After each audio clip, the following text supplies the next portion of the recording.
Hey guys, Cowboy Brett coming to you from the Alfalfa Bale studio today with another Marriage and Men Mondays message. Today I want to talk to you about working on your marriage, actively working on your marriage. And specifically, we're going to talk about fighting and how to fight productively today, okay? I don't know about you guys, but I appreciate and enjoy retreats, workshops, things that I do through church, things that I do through the community to be able to work on my relationship with my wife. If you haven't ever been to a marriage workshop or a marriage retreat with your wife, obviously, I would highly recommend you do that. I've been to several of them and different venues, different organizations, and I always get something valuable out of it to be able to help strengthen my relationship and my bond with my wife that ends up bearing fruit for us down the road. And so one of the very first ones that I ever went to back when I was young, they taught us how to fight. And I thought, that's kind of weird. I don't really want to know how to fight because I don't want to fight at all. So if you've ever been in an argument or a fight with your spouse, more than likely it's because they aren't seeing your point of view. Or if they're upset with you, it's because you aren't seeing their point of view. There's some motive behind it, and obviously it's not getting communicated between the two of you. So how do you go about fixing that? Well, if you've ever read or listened to The 7 Habits of Highly Effective People, one of the 7 habits is seek first to understand, then to be understood. Okay? So we've got to understand what our partner is trying to communicate to us first before we can start pushing our agenda on them. So one of the first retreats that I went to, they taught us how to fight, and they had a mechanism for being able to do that. And the way 7 Habits teaches that is with what's called a talking stick. At this retreat, they had a 6x6-inch magnet that had a little checkered layout on it that looked like a tiled floor. And so they called it the floors, how they made it work.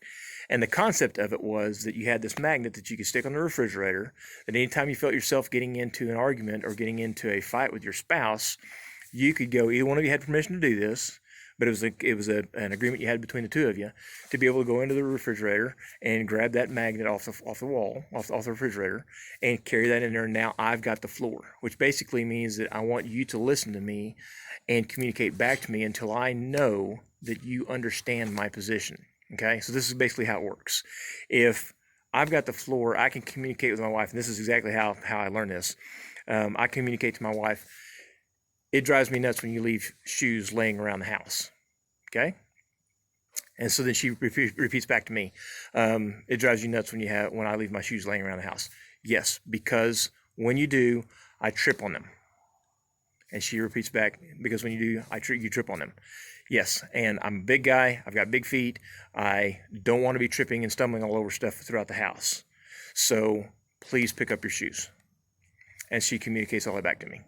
So now she understands why I wanted to pick her shoes up. Instead of what was happening is shoes would get left out, I'd stumble over them, and I'd get aggravated and upset and pick one up and sling one across the room or kick it across the room or express my frustration because there's shoes all over the floor that I've asked to have picked up before, but it wasn't getting done. Why? Because she didn't understand why I wanted that to happen. Okay? We're going to come back to that why thing here in a little bit, and probably in another video, but that's a big deal, the why part, okay? So she now has the floor because I understand that she understands my position and why I'm asking her to do that. So we're not fighting about that anymore.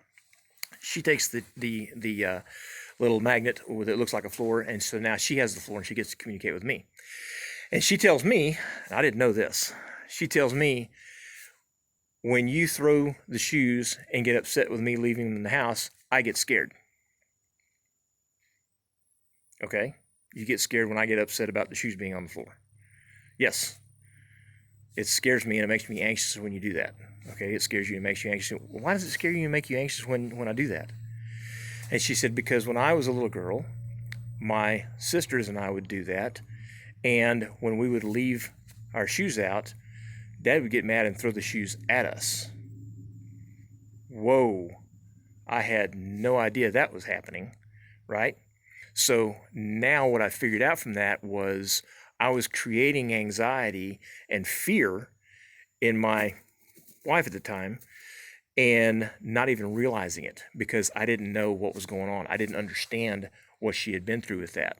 But now that I got my point communicated clearly, she needed to be able to communicate her point to me so that I understood what had happened in the past. So what we both walked away from that exercise learning was that, one, we've got to communicate better. Two, we've got to explain why we need to have that request fulfilled.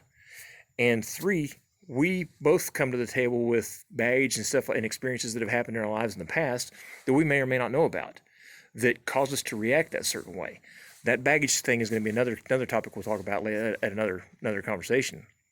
But I learned a ton from that and felt terrible about it because I didn't want to be putting that anxiety into my wife. I wanted to make sure that, we had a good relationship.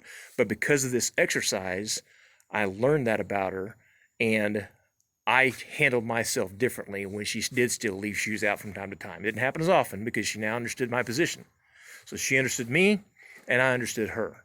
And things got better in that scenario.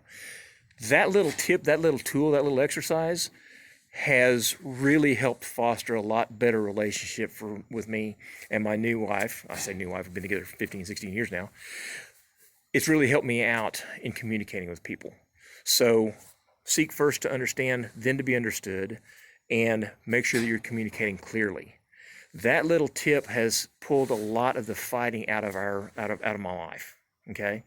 And Lynn and I, we rarely fight. We don't fight about financial stuff. We don't fight about anything. The only thing that she and I fight about is kids. And they're all grown and out of the house now because we've got a blended family. That can be a little challenging. And so it can cause a little bit of tension there. But what we figured out is that's the only thing that we ever fight about is how we're handling the kids and everything. So I'm really blessed in that area that we don't fight at all. And I like it that way. She likes it that way. We're not at one another's throat. We don't raise our voice to one another. We don't argue. It's really good. I really hope you guys are blessed with a relationship like that and a spouse like that is willing to learn that stuff with you. And I hope you're not too big of a person or think you're too much that you can't go do that kind of thing, because it will help improve your relationship with your spouse. I can guarantee it if you'll be open-minded and you'll learn from those things. Pick up a book, go to a seminar. It'll do wonders for you, right? Every time I go to one of those things, I try to find at least one thing. If I can go to a 2 or 3 day seminar and I can find one good piece of information out of that, it will well be worth it. So I hope you guys do that. I hope you continue to strengthen your marriage, and I'm really proud of you guys. Look forward to seeing you at the next conversation of Marriage and Men Mondays. In the meantime, this is Cowboy Brett coming to you from the Alfalfa Bale Studio. Please be sure and share, like, and subscribe to the channel. Appreciate you guys being here.